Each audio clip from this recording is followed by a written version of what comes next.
Bueno, vamos a ver ahora otro ejemplo de representación de funciones polinómicas. El ejemplo en concreto sigue la misma regla que la representación de las funciones polinómicas con los siguientes pasos: estudio, dominio y continuidad y derivabilidad, que en general las funciones polinómicas siempre son en dominio todo R y son continuas y derivables en todo R. En cuanto a las simetrías, pues ya sabemos, simetría par cuando f de x coincide con f de menos x, o impar cuando f de x igual a menos f de menos x. Pero ya sabemos que no tiene por qué haber ninguna de las dos. O sea, puede ser una, otra o ninguna. Una es simétrica respecto del eje Y, la simetría par, y la impar simétrica respecto del origen. Luego se suelen estudiar los puntos de corte con los ejes, con el eje Y y con el eje X. Los del eje X nos permiten para analizar el signo de la función en varias franjas.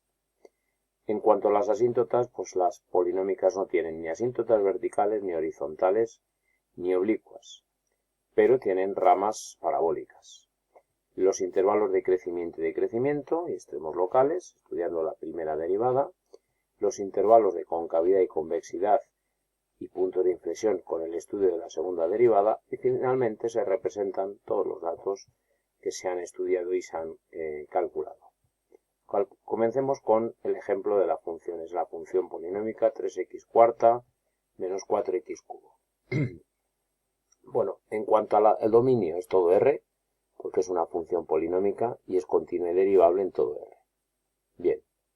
En cuanto a las simetrías, calculamos la función en menos x, sustituyendo menos x en la x de x cuarta entre paréntesis y menos x aquí al cubo. Aquí habría que ponerla al cubo, pero el menos x, pero con el paréntesis, el cubo fuera, ¿vale? En todo caso sale 3x cuarta más 4x cubo, que no tiene nada que ver con la función f de x. Por tanto, no tenemos simetría par, no hay simetría respecto del eje x.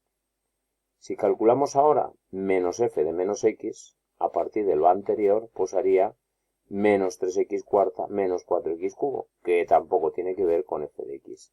Luego no tiene simetría par, no es impar, y tampoco tiene simetría respecto del origen, no es del eje Y, es del origen. Entonces no tiene ningún tipo de simetría. Puntos de corte. En el eje Y damos valor a x0 y sale 0. Corta en 0, 0.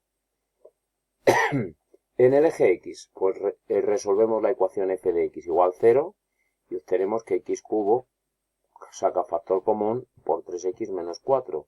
Luego los valores que hacen 0 esta ecuación serían 0 y 4 tercios. Son los puntos de corte con el eje X. Bien, con esos puntos de corte con el eje X analizamos el signo de la función, porque esos puntos, el 0 y el 4 tercios, dividen todo el dominio en tres intervalos: menos infinito 0, 0, 4 tercios e infinito. En esos intervalos se garantiza que el signo permanece constante. Por tanto, para saber el signo de este intervalo, basta tomar el valor de la función. En este caso, para el signo es la función en el punto menos 1. Y sale positivo. Por tanto, en esta franja, entre menos infinito y 0, saldrá positiva. En el intervalo 0, 4 tercios cogemos un punto, por ejemplo en 1, y sale negativo. Luego en todo el intervalo saldrá negativo. Y saldrá el signo de la función será negativa.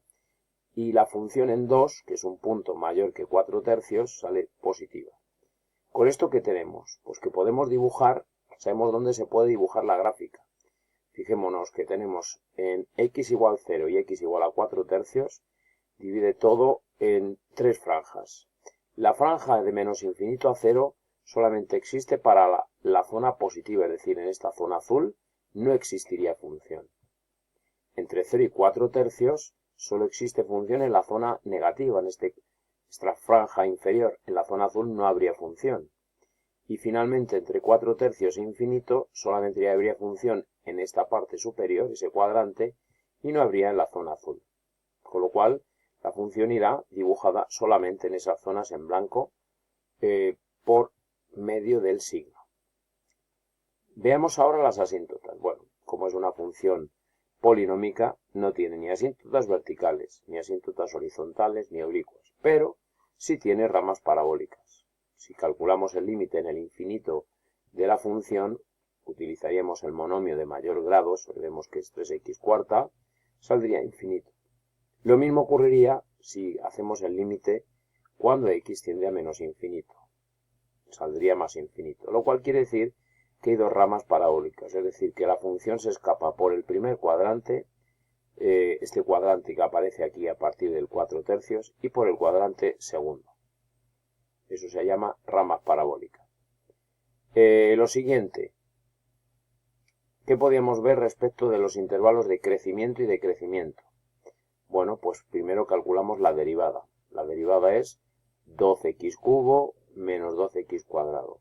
Sacando factor común 12x cuadrado, para ver dónde se hace 0, queda 12x cuadrado por x menos 1. Por tanto, los puntos críticos son el 0 y el 1.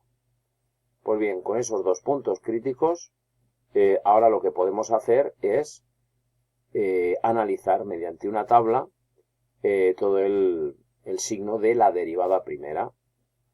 Como tenemos dos puntos críticos, pues el dominio se divide en los intervalos de menos infinito a 0, de 0 a 1, de 1 a infinito. Y ahora, en estos intervalos se garantiza que el signo de la derivada permanece constante. Por tanto, podríamos coger y dar valor a un punto en este primer intervalo, por ejemplo el menos 1, y observamos que vale negativo. Menos 1 negativo, por positivo negativo. Así que es decreciente en este primer intervalo. En un medio, que es un punto intermedio entre 0 y 1, si sustituimos en la derivada quedaría esta primera parte positiva y luego un medio menos 1 negativo. Así que vuelve a salir negativo, también decreciente. Y finalmente, en un punto del intervalo 1 infinito, por ejemplo 2, la primera derivada valdría 12 por 2 al cuadrado, que es positivo, por 2 menos 1. Positivo, luego es creciente. Entonces con esto ya tenemos que, ¿qué extremos hay? El 0 era un punto crítico, pero como no separa zona de crecimiento ni al revés, pues no es ni máximo ni mínimo. Mientras que en 1 se separa un intervalo de decrecimiento en otro de crecimiento, luego va a ser un mínimo. ¿Qué coordenadas va a tener este mínimo? Pues sustituimos en f de 1 y obtenemos que es el punto 1 menos 1 el mínimo. ¿Qué podemos hacer ahora? Pues con todo esto, dibujar, con las coordenadas, dibujar. Tenemos todas las zonas donde se puede dibujar y aquí dibujamos el mínimo, menos 1, 1. Pasa por el 0, 0 y por el 4/3, 0. Ahora nos falta completar con la concavidad y convexidad. Bien, pues, ¿cómo son los intervalos? Concavidad y convexidad. Primero calculemos la derivada segunda. La derivada primera, recordamos que era 12x cubo menos 12x cuadrado. Por tanto, la derivada segunda será 36x cuadrado menos 24x. Para ver dónde se hace 0 la primera derivada, sacamos factor común a esta expresión y nos quedaría 6x por 6x menos 4. Por tanto, esto se hace 0 en el 0 y en el 4/6, o lo que es lo mismo en 2/3. Hay dos puntos candidatos a puntos de inflexión. Bueno, pues con estos puntos construimos la tabla de intervalos del dominio con los dos posibles puntos de inflexión, el 0 y el 2/3. Da lugar a tres intervalos, de menos infinito a 0, de 0 a 2/3, de 2/3 a infinito. Ahora, en estos intervalos se garantiza que el signo de la derivada segunda permanece constante. Por tanto, vamos a coger la derivada segunda en un punto cualquiera de cada intervalo a ver qué signo tiene. La derivada segunda en un punto de menos infinito 0, por ejemplo el menos 1, ¿cuánto vale? Pues observemos que si sustituimos, nos quedaría 36 más 24, es decir, positivo. Luego es una zona de convexidad o cóncava hacia arriba. En un punto entre 0 y 2/3, por ejemplo en un medio, ¿cuánto saldría? 36 por un medio al cuadrado menos 24 por un medio, esto sale negativo. Por tanto, es una zona de concavidad o cóncava hacia abajo. Y finalmente, en un punto mayor que 2/3, por ejemplo en 2, la derivada segunda se hace positiva, con lo cual es una zona de convexidad o cóncava hacia arriba. Tenemos entonces tres zonas. Y entonces esta es lo que se denomina la curvatura. La curvatura es el estudio de la concavidad y convexidad de la función. Entonces, ¿qué podemos decir de los puntos de inflexión? Pues que el 0, que era un punto en el cual la derivada segunda se hacía 0, y separa una zona de convexidad de concavidad, será un punto de inflexión. Y lo mismo ocurriría con 2/3. Y entonces tenemos que ver cuáles son las coordenadas de estos puntos para dibujarlos. En 0 era 0, porque era un punto de corte con el eje X y el eje Y. Y en 2/3 sustituimos para la función inicial, no la derivada, y obtenemos que es aproximadamente 0,66 menos 0,59. Con lo cual, si hacemos un pequeño dibujo, obtenemos que justo en 0,0 separa una zona de convexidad a concavidad. Y el 0,6 justo pasa de concavidad, de crecimiento cóncavo, a crecimiento convexo. Todo esto, expresando todos los puntos de corte, nos daría lugar a una pequeña representación, sería similar a esta. Observemos el mínimo, los puntos de corte, el 0, 0 y el 4/3, 0, y el punto de inflexión, los dos, el 0 y el 0,6. Decrece de forma convexa hasta ese punto, y en ese punto vuelve a decrecer de otra manera. Así que realmente lo que tenemos es cómo se separan los intervalos de concavidad y convexidad en los puntos de inflexión.